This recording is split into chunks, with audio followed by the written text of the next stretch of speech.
कल मतलब 15 जुलाई को श्रावण शिवरात्रि का पार्थिव शिवलिंग का ऑनलाइन अभिषेक गुरुजी पंडित प्रदीप मिश्रा जी द्वारा रात्रि के 9 बजे करवाया जाएगा। अब गुरुजी पंडित प्रदीप मिश्रा जी ने कथा के दौरान ऑनलाइन अभिषेक में कौन कौन सी सामग्री की आवश्यकता होगी उसकी एक लिस्ट बताई थी। वह तो हमने आपको पहले ही बता दी थी, पर आज की कथा में आस्था चैनल पर सामग्री की नई लिस्ट आ गई है जो कि कथा के बाद आई है। यह बिल्कुल नई लिस्ट है, इसमें 5 नई चीज़ें शामिल की गई हैं। वे 5 चीज़ों की जानकारी तो आपको इस वीडियो में मिलने ही वाली है।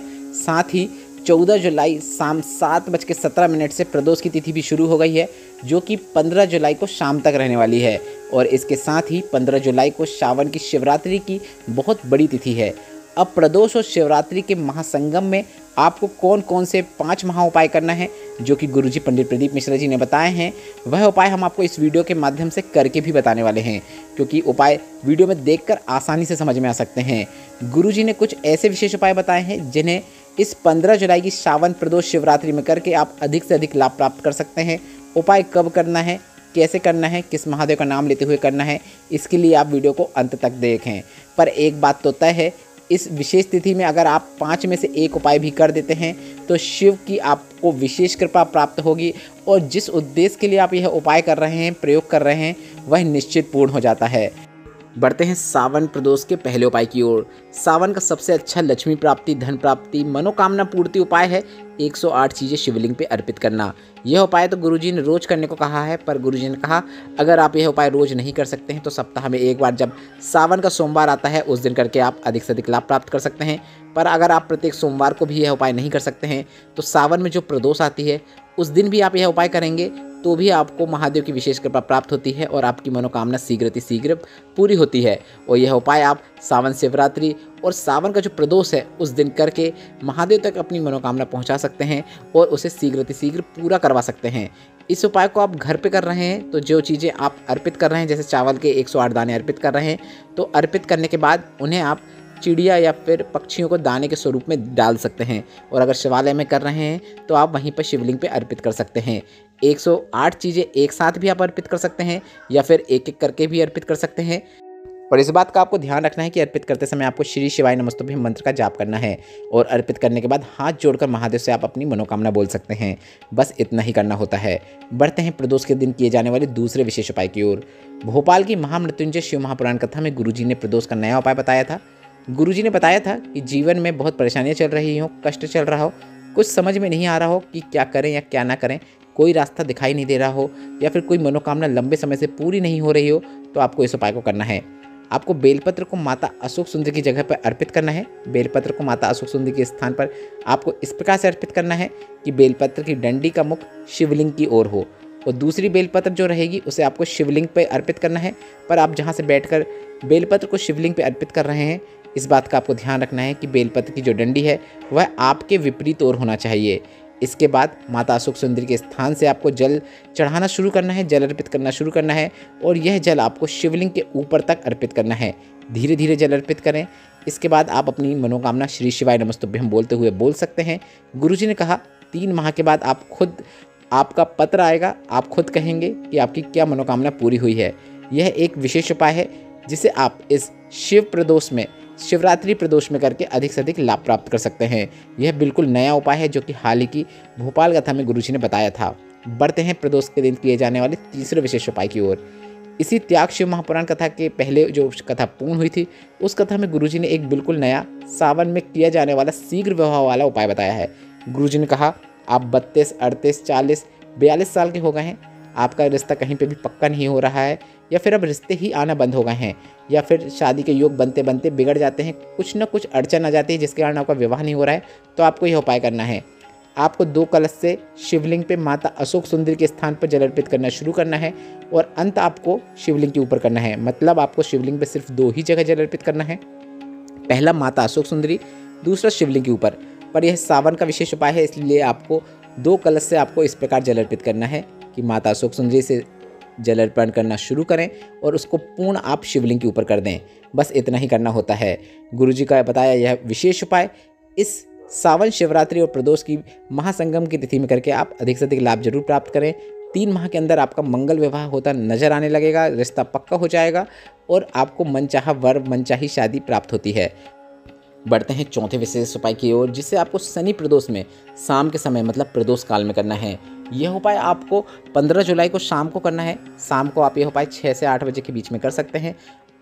आपको पीपल के वृक्ष के नीचे जाकर एक गोल बाती का घी का दीपक प्रज्वलित करना है। गुरुजी ने कहा इस प्रकार से शाम के समय प्रदोष के दिन प्रदोष काल में घी का दीपक पीपल के वृक्ष के नीचे जो प्रज्वलित करता है, उसके घर में महालक्ष्मी के साथ साथ नारायण भी प्रवेश कर जाते हैं और घर को धन्य धान्य से पूर्ण कर देते हैं।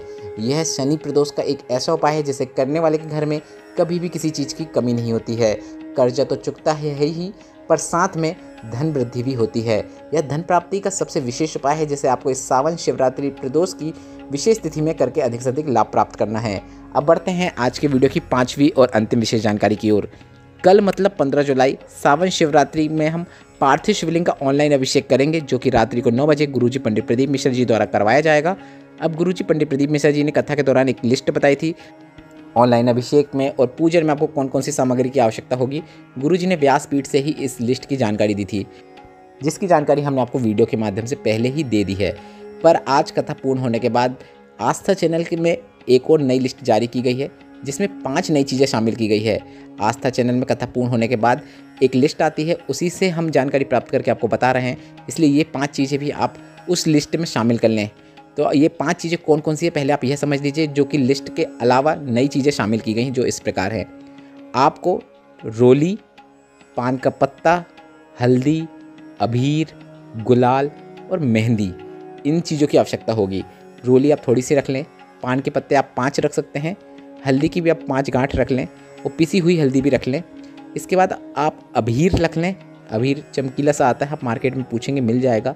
गुलाल भी आप थोड़ा सा रख लें और मेहंदी आप सूखी और कोन वाली दोनों रख लें, क्योंकि अब किस प्रकार की लगेगी आपको पूजन के दौरान ही पता चलेगा। और शिवलिंग बनाने के लिए गुरुजी ने कहा है आपको काली मिट्टी का उपयोग कर सकते हैं।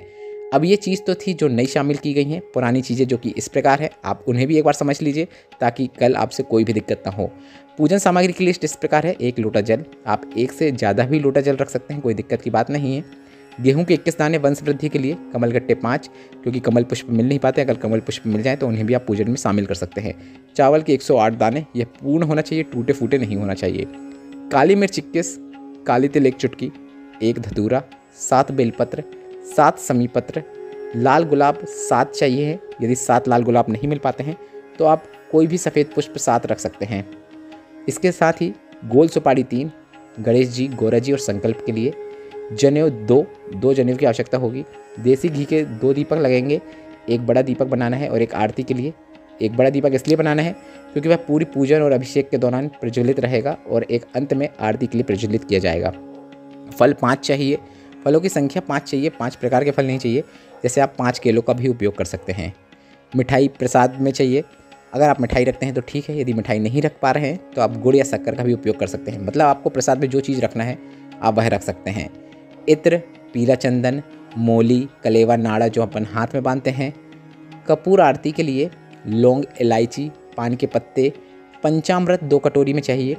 इसके साथ ही दूध, दही, घी, शक्कर, शहद, गंगा जल, इसे भी आप थोड़ी थोड़ी मात्रा में रखें।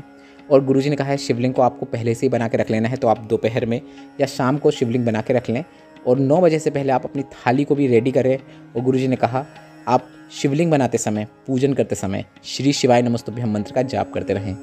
अब इसका अभिषेक आपको करने के बाद एक और मनोकामना पूर्ति उपाय है, जो आज की कथा में एक पत्र आया था, जो इस प्रकार है। आपको जो बेलपत्र है उस बेलपत्र को उठा लेना है, मतलब जब पूरा अभिषेक कर लें, पूरा पूजन कर लें, विसर्जन के पहले जो बेलपत्र आपने पूजन के दौरान चढ़ाई है उसमें से एक बेलपत्र को आपको उठा के अपने पास रख लेना है। अब इसे आप अपनी आरती या पुस्तिका में रख सकते हैं ताकि वह टूटे फूटे ना।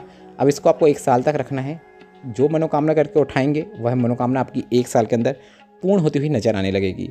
1 साल जब पूर्ण हो जाएगा उसके बाद आपको उस बेलपत्र को शिवालय में जाकर शिवलिंग पे अर्पित कर देना है। मतलब अगले साल की जो शिवरात्रि आएगी सावन की, उस दिन आपको उस बेलपत्र को शिवालय में जाकर अर्पित कर देना है।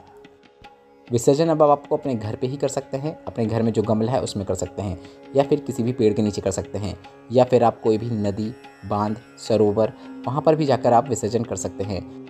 और अगर आप घर पे विसर्जन कर रहे हैं तो जो शिवलिंग है उसके अलावा जो जैसे जनेऊ, सुपारी जो विसर्जित नहीं हो पा रही है, जो आपके गमले में ही है, उन चीज़ों को उठाकर आप नदी में विसर्जित कर दीजिए, बल्कि आप रात में ही अपने घर पे शिवलिंग का विसर्जन कर दीजिए।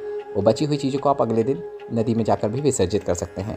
अब इस वीडियो में बताए गए उपायों से संबंधित अगर कोई प्रश्न हो तो वे प्रश्न आप कमेंट के जरिए पूछ सकते हैं। वीडियो उपयोगी लगा हो तो इस वीडियो को लाइक करके कमेंट बॉक्स में हर हर महादेव टाइप करना न भूलें। श्री शिवाय नमस्तुभ्यम। हर हर महादेव।